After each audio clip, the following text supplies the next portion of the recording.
Assalamualaikum warahmatullahi wabarakatuh. Perkenalkan, nama saya Lidina Fazila, mahasiswa PGSDBI Universitas Terbuka Pokjar Distrik Pamekasan.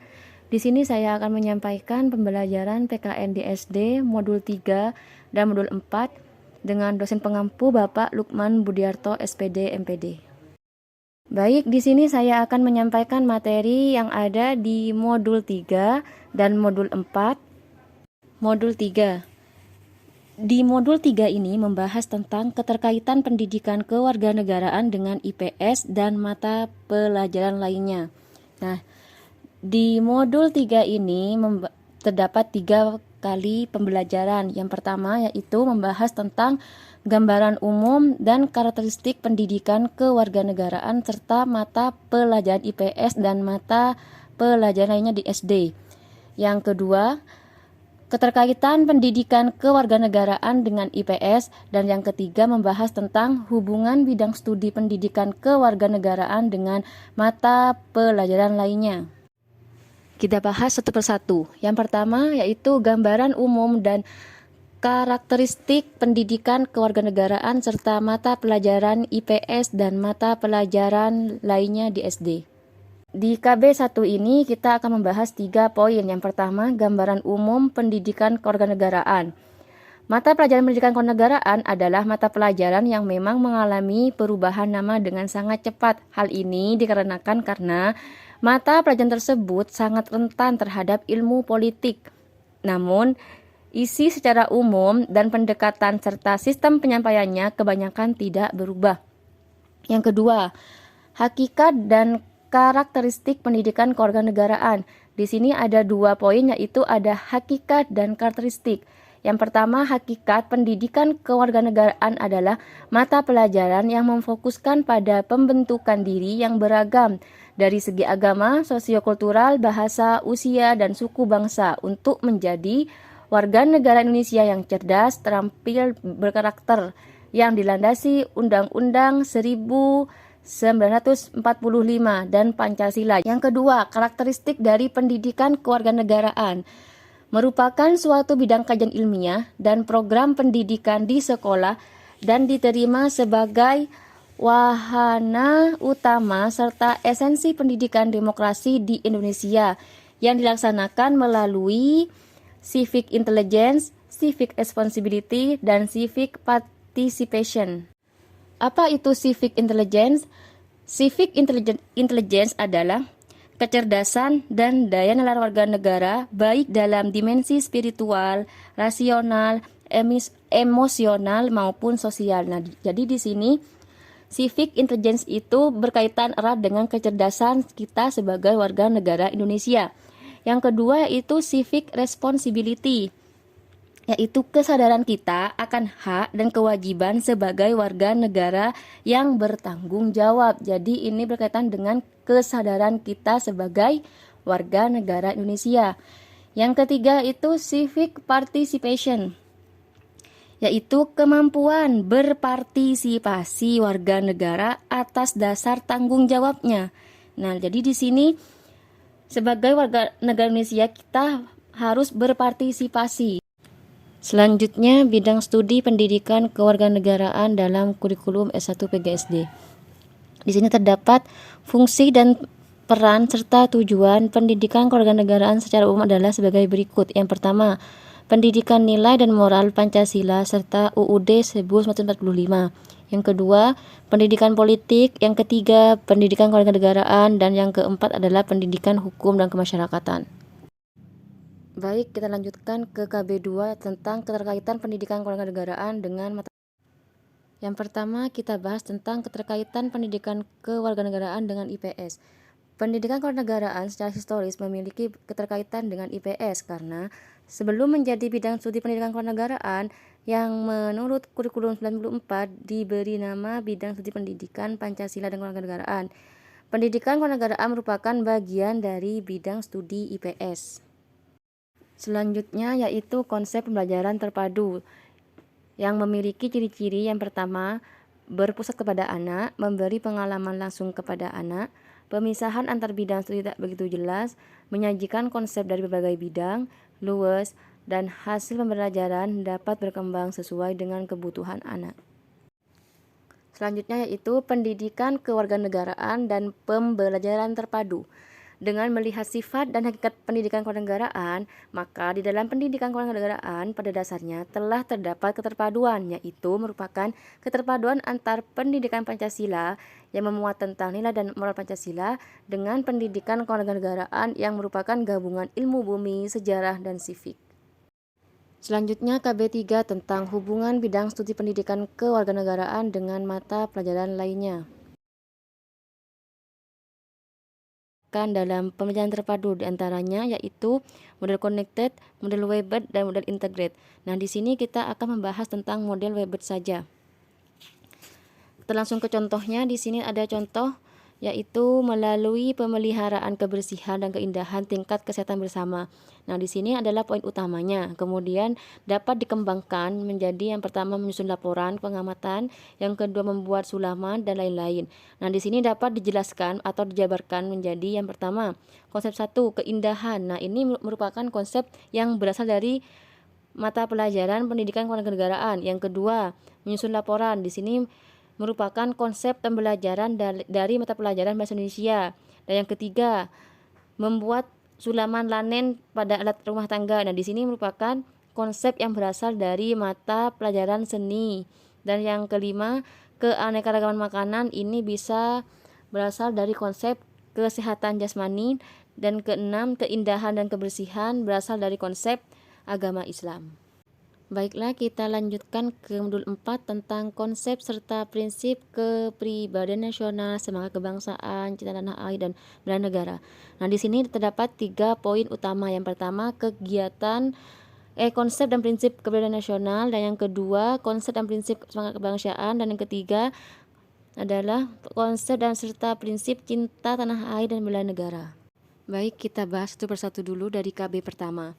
Tentang konsep dan prinsip kepribadian nasional. Di sini ada 6 poin. Yang pertama, keanekaragaman bangsa Indonesia sebagai kepribadian nasional, latar belakang kemajemukan bangsa Indonesia, keanekaragaman sebagai unsur kebangsaan dan kepribadian nasional, Bhinneka Tunggal Ika dan integrasi nasional, serta landasan hukum Bhinneka Tunggal Ika, dan terakhir misi bangsa Indonesia di era global. Yang pertama yaitu keanekaragaman bangsa Indonesia sebagai kepribadian nasional. Nah, di sini Indonesia yang merupakan bangsa yang majemuk. Bangsa yang majemuk ini dapat dilihat dari sudut pandang. Yang pertama, horizontal dan vertikal. Yang horizontal yaitu ini adanya perbedaan tetapi tidak menunjukkan tingkatan seperti berikut ini. Yang pertama, perbedaan fisik atau ras. Yang kedua, perbedaan suku bangsa. Yang ketiga, perbedaan agama. Yang keempat, perbedaan jenis kelamin. Nah, sedangkan secara vertikal menunjukkan adanya tingkatan. Hal ini ditunjukkan dengan kualitas yang berbeda antar individu. Misalnya, dengan adanya urutan tingkatan pendidikan SD, SMP, SMK maupun perguruan tinggi. Selanjutnya saya akan menyampaikan tentang latar belakang kemajemukan bangsa Indonesia. Nah, di sini ada 3 hal yang melatar belakangi kemajemukan bangsa Indonesia. Yang pertama, latar belakang historis, yang mana nenek moyang Indonesia ini berasal dari Cina atau bangsa Yunan. Yang kedua, latar belakang geografis, di mana keadaan geografis bangsa Indonesia yang terdiri dari banyak pulau ini menyebabkan kemajemukan bangsa di Indonesia. Yang ketiga, latar belakang sosiologis dan kultural. Nah, di sini karena kita sudah terdiri dari banyak pulau, akibatnya memiliki banyak budaya sosiologis dan kultural seperti itu. Selanjutnya saya akan menyampaikan tentang keanekaragaman sebagai unsur kebangsaan dan kepribadian nasional. Yang pertama yaitu kebudayaan daerah sebagai unsur kebudayaan nasional. Nah, di sini ada pernyataan bahwa kebudayaan daerah itu menjadi unsur penentu kebudayaan nasional. Oleh karena itu, tidak akan ada kebudayaan nasional bila tidak ditunjang oleh kebudayaan daerah. Kemudian yang kedua, pengenalan keanekaragaman budaya Indonesia atau dikenal dengan istilah Bhinneka Tunggal Ika yang artinya walaupun berbeda-beda tapi tetap satu jua. Selanjutnya yang ketiga yaitu suku-suku bangsa Indonesia. Nah, di sini terdiri dari banyak suku Indonesia. Di antaranya yang pertama di Pulau Jawa ada suku Sunda, ada suku Jawa, dan ada suku Madura yang memiliki kebudayaannya masing-masing. Yang keempat ada budaya daerah. Contohnya Bali yaitu tari legong, atau ada Aceh dengan tari sendati seperti itu, dan masih banyak lainnya. Yang kelima ada membina dan melestarikan kebudayaan daerah dan nasional. Nah, di sini mengembangkan kesadaran membina dan melestarikan budaya daerah dan nasional antara lain dengan cara mempelajari kebudayaan dari berbagai daerah baik secara formal maupun secara non formal. Selanjutnya Bhinneka Tunggal Ika dan integrasi nasional. Untuk mewujudkan suatu kesatuan nasional dikenal dengan istilah integrasi nasional, yaitu proses dan hasil kehidupan sosial yang dicapai melalui beberapa tahapan, yaitu adanya kerjasama, adanya koordinasi, dan adanya asimilasi.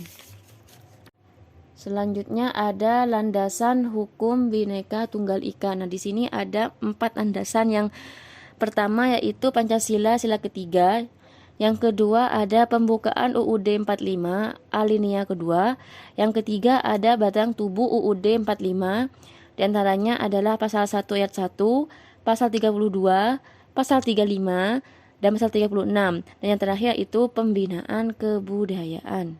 Yang terakhir ada misi bangsa Indonesia di era global. Yang pertama ada pengembangan Pancasila. Yang kedua ada penegakan kedaulatan rakyat. Yang ketiga, peningkatan pengajaran agama dalam kehidupan sehari-hari. Yang keempat, ada menjamin kondisi aman, damai, tertib, dan ketentraman masyarakat. Yang kelima, perwujudan kehidupan sosial budaya. Yang keenam, perwujudan sistem hukum nasional. Yang ketujuh, ada pemberdayaan masyarakat. Yang kedelapan, ada perwujudan otonomi daerah. Yang kesembilan, ada perwujudan kesejahteraan rakyat. Yang kesepuluh, perwujudan aparat negara. Yang ke-11 perwujudan sistem dan iklim pendidikan nasional, dan yang terakhir adalah perwujudan politik luar negeri. Baik, poin yang kedua atau KB2 yaitu tentang konsep dan prinsip semangat bangsa. Di sini ada beberapa poin. Yang pertama ada pengertian dan unsur terbentuknya bangsa, ada menunjukkan semangat kebangsaan, paham yang bertentangan dengan nasionalisme, ada patriotisme sebagai wujud sikap dan perilaku kebangsaan, ada nilai-nilai semangat kebangsaan, dan yang terakhir ada sikap terbuka dalam kehidupan berbangsa dan bernegara. Langsung saja untuk yang pertama yaitu ada pengertian dan unsur terbentuknya bangsa. Pengertian negara dan bangsa adalah sekelompok manusia yang memiliki cita-cita bersama yang mengikat warga negara menjadi satu kesatuan. Sedangkan unsur-unsurnya yang pertama ada persamaan asal keturunan bangsa, ada persamaan pola kebudayaan, persamaan tempat tinggal, ada persamaan nasib kesejarahan, dan ada persamaan cita-cita. Selanjutnya menunjukkan semangat kebangsaan. Di sini pandangan bahasa Indonesia terbagi menjadi 3 yaitu monodualistik atau suatu paham yang menganggap bahwa hakikat sesuatu merupakan 2 unsur yang terikat menjadi satu kebulatan. Yang kedua ada monopluralis, mengaku bahwa bahasa Indonesia terdiri dari berbagai unsur yang beraneka ragam. Walaupun demikian, keseluruhan unsur yang berbeda itu tetap merupakan satu kesatuan yang utuh. Yang ketiga ada integralistik, kebersamaan dan kekeluargaan. Selanjutnya, prinsip wawasan Nusantara yang mengandung makna Indonesia merupakan satu kesatuan politik, Indonesia merupakan satu kesatuan sosial budaya. Yang ketiga, Indonesia merupakan satu kesatuan ekonomi. Yang keempat adalah Indonesia merupakan satu kesatuan pertahanan keamanan. Paham yang bertentangan dengan nasionalisme di sini ada 3 paham. Yang pertama ada sukunisme atau kecintaan yang berlebihan terhadap suku dan memisahkan diri dari suku yang lainnya. Yang kedua ada Calvinisme atau rasa cinta tanah air yang berlebihan dan merendahkan negara bangsa lain. Yang ketiga ada ekstremisme atau tindakan satu golongan yang berusaha menggulingkan pemerintahan yang sah melalui cara yang tidak konstitusional. Di sini ada dua jenis, ada ekstremisme kanan, kelompok yang menyalahgunakan agama untuk mewujudkan kepentingan golongan. Yang kedua ada ekstremisme kiri atau bahaya laten komunisme. Ada patriotisme sebagai wujud sikap dan perilaku kebangsaan. Patriotisme diartikan sebagai cinta atau pembela tanah air, seorang pejuang sejati atau pembela bangsa yang mempunyai semangat, sikap, dan perilaku cinta tanah air di mana ia mengorbankan segalanya bahkan jiwanya untuk kemajuan, kemakmuran, dan kejayaan tanah air.